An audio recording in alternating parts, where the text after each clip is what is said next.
Hello, everybody. It's Dr. Weber. We're going to talk about weight management and energy balance according to NCSF. The learning goals, we're going to recognize the factors that impact weight management, identify the obstacles to losing weight, understand the difference between hunger and appetite, understand the energy balance equation, identify the issues with severe caloric restriction and yo-yo dieting, recognize the common errors and ways to improve accuracy for food logs or recalls, identify what components contribute to total daily energy expenditure and metabolism, understand how to use the Cunningham lean mass equation. So factors that impact weight management, social, economic, physiological, psychological, and emotional. These factors can impact a weight loss program and adherence to success. So if any of these are unstable, then you may have limiting factors to impacting weight management. So understanding these different factors impact weight management is important because you might have to change the way you approach each of these dynamics. In social settings, the overconsumption of food to appease a host. So sometimes you go to a dinner party and you feel like you have to eat exactly, what they serve to be respectful, or you go out to eat and you're not really sure what you're eating because, the menu doesn't have to say how many calories are in it on menus at most restaurants, unless you look up or ask the manager the question. But buffet or self-serve, those tend to overfeed people. Eating due to boredom or social nervousness. So because you're nervous, you might, you might munch on those pretzels while you're talking to somebody. Sitting in close proximity to calories, large meals at restaurants, unknown caloric densities, alcohol skews judgment. So sometimes you drink and you're not really thinking about what you're eating. You're just driving yourself through your craves, and then peer pressure to disregard habits. So economic factors. High calorie, low cost foods is a staple for lower socioeconomic brackets. And basically like food desserts, cheeseburgers and pies and cookies and these types of things can be cheap at some fast food restaurants like McDonald's and Burger King, where you're going to find stuff on a $1 menu, and you're going to be able to find high caloric foods for very cheap. Education has an impact on food choices. So the more the individual is educated on nutrition and in health, and this is what we advocate for, the more they're going to have an impact on their food selections at home and when they go out to a restaurant, because usually they're offered, what would you like to drink? And asking for water would be really important for youth to understand. And then also understanding that high caloric foods like cookies and cheeseburgers may increase the likelihood of obesity. Processed foods versus organic costs. So obviously organic foods are a little bit more pricey, and processed foods are a little bit cheaper. So people that can't afford organic foods may choose the processed foods, which have higher dense calories. Physiological factors. So hunger is stimulated by the hypothalamus, which is located in the brain. It's like right in the middle. Signals feeling, which does not indicate exact caloric needs. So your brain doesn't say, I need 35 calories. I need 182 calories right now. It just says, I'm hungry. And then numerous variables can cause dysregulation, like poor sleep. So poor sleep can cause you to eat less or more, and this can change the way you eat. And then satiation, satiety shuts off response via hormonal signaling. So you can actually not feel that you're full, and this is due to hormonal signaling. And if you aren't feeling full, then you're probably going to overeat. And the hypothalamus is the regulatory center for hunger, and it's directly located in the middle of the brain. The Satiety Index. So each of the following foods are rated by how much food people consumed in order to satisfy their hunger. All are compared to white bread ranked as 100, okay? So when you eat these products, it has a satiety level. So for instance, when you have Mucilex, that would be 100%, whereas oatmeal would be 200%, okay? You have white bread, which would be at 100%, and then you'd have potatoes boiled at 323%. You'd have like a Mars candy bar at 70% and popcorn at 154%. Croissant at 47% and crackers at 127%.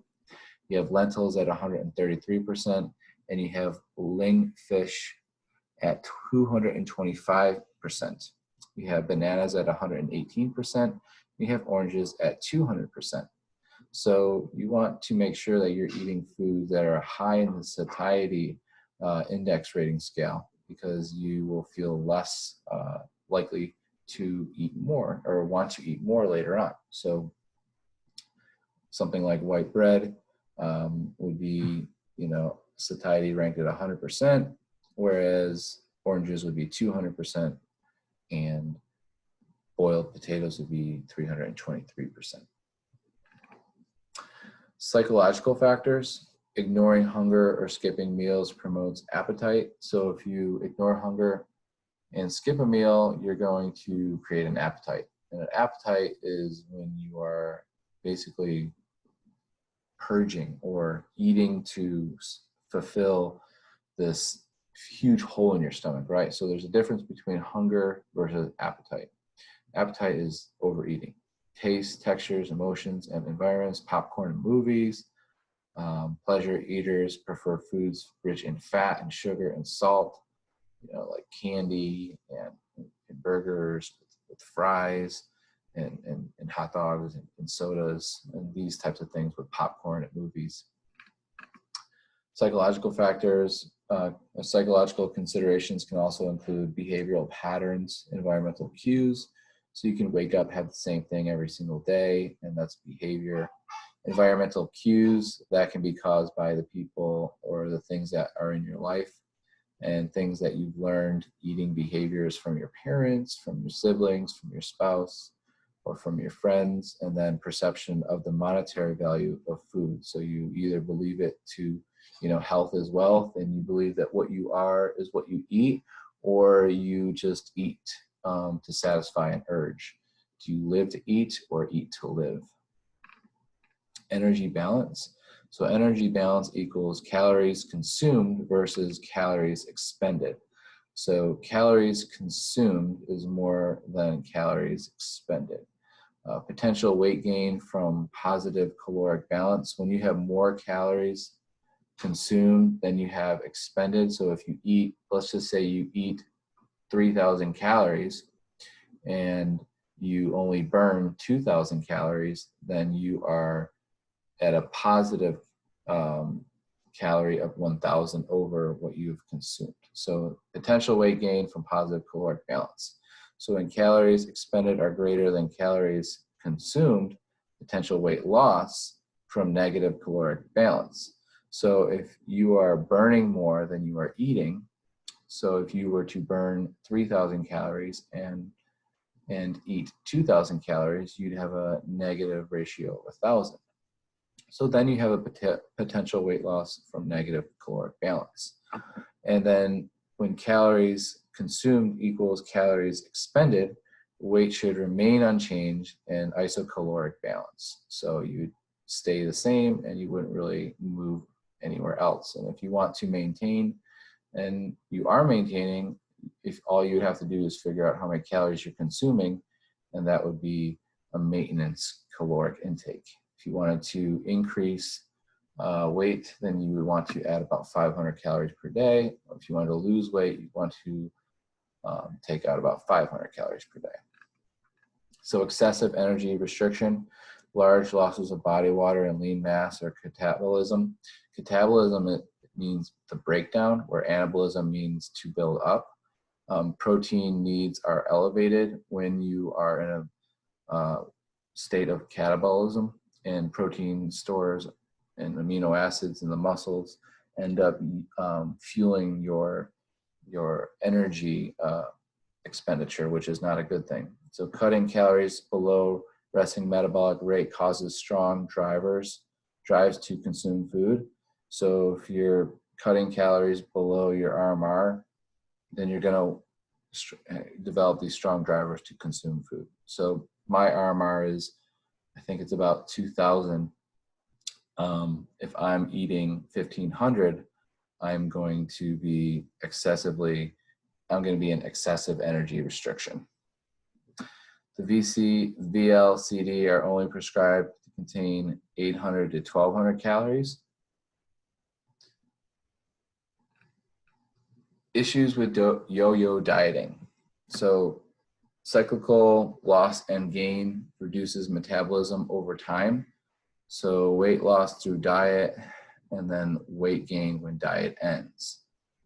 Negatively impacts body composition, reduce viability of healthy weight loss with age, and intermittent fasting can be useful. So with weight loss through diet and weight gain when diet ends, this is an issue with yo-yo dieting. So when we go through a weight loss program, most people end up gaining it back, and that would be called yo-yo dieting, which can negatively impact your body composition over time. So you can actually have a negative effect if you do this over time. And you reduce viability of healthy weight loss with age. So you want to make sure that you prepare for old age by becoming healthier. And intermittent fasting can be useful. And I've done intermittent fasting. Naturally I've done it, and sometimes I've calculated it into my regime, and that's something that we might talk about another time. Food recalls and logs. So for recalling the food that you eat, you want to create a table, and the table should say amount, size, the food description, the location or when it was, the feeling of hunger, and then the time of day. And then basic nutrients to evaluate: percent of calories, carbohydrates, sugars, fats, protein, saturated fat, and additional nutrients to look at: cholesterol, fiber, sodium, calcium, iron, and water. We know a lot of people don't get enough iron, calcium, and it's important to know how much sodium is in there, because you don't want it to be too high, and you also want to make sure you get 25 to 30 grams of fiber, so that's important. And cholesterol, you shouldn't be going over 300, because your body makes 700 milligrams. So these are things that you'll be recalling in your student logs. If you were to do this yourself, I recommend doing it for 2 weeks at least, and up to 4 weeks, and really figuring out what your daily habits are, when you eat, how you feel when you eat, and the time of day. That's going to really help when you put it all together, because then you'll be able to assess when you eat the most calories, so maybe when you need to restrict calories, and when you don't eat enough calories, where you need to add calories. So you can easily make a table like this on Google Doc or a Word doc, and just having a column with amount, size, food description, location, feeling, and time. And underneath the column for amount size, make sure you have the serving size, like 1 cup, half a cup, 8 ounce, 3 ounce, that type of thing. And then food description, cooking method, brand name, so Kellogg's Corn Flakes, low-fat milk, decaf coffee, banana. And then location, place, people, social environment, so home, breakfast, table. Feeling, were you hungry, angry, were you joyful? So this was maybe hungry. And then time of day, what time was it at? Food recalls and logs. So common errors in food recall or food log assessments include incorrect serving size or portion, so not understanding food sizes and portions and calculating the right amount of data. I've had people create food labels for products, but didn't count how many grams or ounces or how big the actual product was. So that's really important to weigh it or to scale it, and to cross-reference too, because sometimes you got to make sure that you get your information from the best sources. I like looking at the nutrition.gov resources. They have all the food descriptors, and they have all of the food um, weight amounts and different minerals and vitamins associated with each food. So I think it's a really good resource. Limited familiarity with container sizes or measurements. So if you've never weighed something, if you've never scooped up your oats in a third a cup of oats or a half a cup like I do, and put it in your shake, then you don't actually know how much you're intaking. So I think it's really important for everyone to know exactly what you're intaking so you can decide, am I at the weight I need to be at? Yes or no? If not, what do I need to do to get to that weight? And you can do that through these food recalls and logs. You can forget a lot of things. Let's just say you drank and you forgot that you were munching on some pretzels, or you woke up real early and you drank some Gatorade and you forgot about it, that type of thing. Falsified quantities, to purposely leaving items out. So sometimes people will cheat on their own food logs just to show that they're getting the results that they think they should be getting, but not really taking it seriously. Temporarily changing eating habits. So let's just say you're used to writing the same thing down, but all of a sudden you eat something out, you go out to eat instead of eating at home, but you forget to add that in there. Limited knowledge of mixed food contents or restaurant prepared food. So let's just say you always eat out at Applebee's, or you always eat out of a container, let's just say you have a buffet. You're not going to know how much you ate. It might just all be piled on, right? Overlooking the use of condiments like ketchup, mayo, and mustard, pickles, that type of thing, because pickles will have a lot of sodium, ketchup will have a lot of sugar, mayo will have a lot of fat. Guessing rather than recalling. So I think it was how much oil, how much dressing was on that salad. Well, did you measure it? No. Then you can't just guess. So assessing a non-typical eating pattern. And then steps to improve recall accuracy. So recall the activities in sequence from when they woke up until they went to bed. So making a diary, a food log, a compilation, a notebook, use a Google Doc, use an application on your phone. Demonstrate the quantity using a tangible measuring model. Describe the eating experience to improve detail. Use drawings to show exact sizes. So that would be kind of cool, draw the food out. Identify what was added to the food. Even instead of drawings, why not take a picture too, right? Recall that beverage separately. Recall snacks consumed outside of main meals, and ask the client if they have recalled everything or if there's anything they are not sure of. I think a really good thing to do is just take a picture of everything you drink and everything you eat all day long, every day, and then you can really help improve your recall accuracy. So total energy expenditure, TDEE, you have 60 to 70% of your daily caloric expenditure is your resting metabolism, or your RMR, resting metabolic rate. So your resting metabolic rate is how many calories you burn at rest. So when you're resting all day long, sitting down on a couch all day long, and you haven't moved all day, that is your 60 to 70% of how many calories you burn for the day. So if, for instance, for me, my RMR is about 2,000 calories. So if I were to do nothing all day, I would be just burning off my resting metabolic rate. So for physical activity, that adds 15 to 35%, and the thermic effect of food adds up to 10%. So if you combine your resting metabolism, the physical activity, and the thermic effect of food, all of that together is your daily caloric expenditure. Those are how many calories you burn per day. Your daily caloric expenditure is important to know, because if you don't perform a lot of physical activity and you don't eat a lot of fibrous foods, lean proteins, and beans and that type of thing, then you're going to rely heavily on your resting metabolism to burn your excess calories. But if you are getting your physical exercise and you're eating good foods, then you're going to burn more calories and you're going to lose unwanted weight if you have excess weight. So this is really important for people who need to balance their energy ratios, for people who eat too much and don't do enough exercise. That's why the total daily energy expenditure is an important feature in weight loss programs. Your resting metabolic rate, support of vital functions. So resting, if you were to just sit on a couch all day, that would be, you'd be at your resting metabolic rate. Impact by genetics, sex, age, lean mass, body size, and hormones. Decreases with age, loss of muscle. Cunningham equation preferred when body composition is known.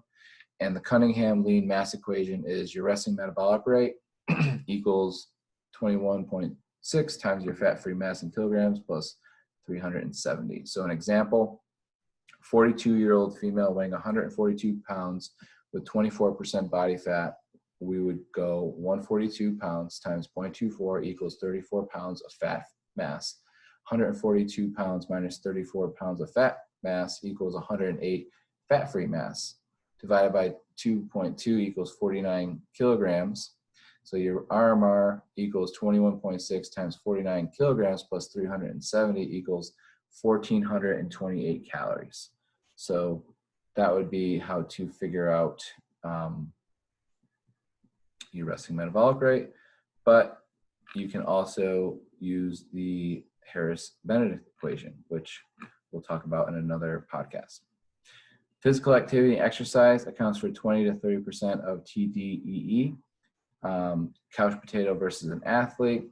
So activity multipliers minus estimate caloric expenditure and needs. So kcals divided by kilograms. Thermic effect of food. You have complex carbohydrates, peppers, fiber, lean proteins can increase the thermic effect of food.